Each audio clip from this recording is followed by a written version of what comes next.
একটু পরেই আপনাদের কাঙ্ক্ষিত ইফতার মাহফিল হবে। সকলে একটু ধৈর্য ধরে অপেক্ষা করবেন। আমি একটু বিদায় দেবো বলেই আমি একটু আগে চলে যাব।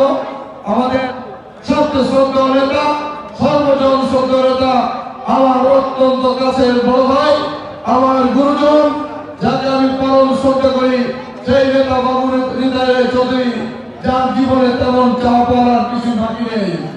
শুধুমাত্র আপনাদের খেদমত উনি করবেন, কিন্তু আপনারা যারা বিগত নির্বাচনে কঠিনভাবে 2 নম্বরী করে বেইমানি করেছেন,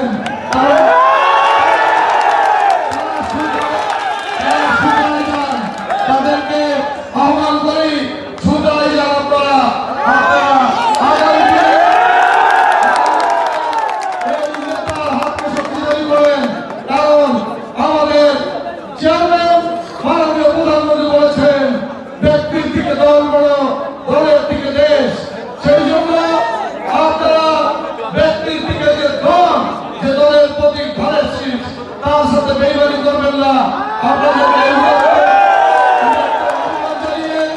আপনাদের সুখ সমৃদ্ধি কামনা করে এবং বাবু হৃদয় দীর্ঘ জীবন কামনা করে আজীবন মন্ত্রিত্ব থাকুক, এই আশাবাদ ব্যক্ত করে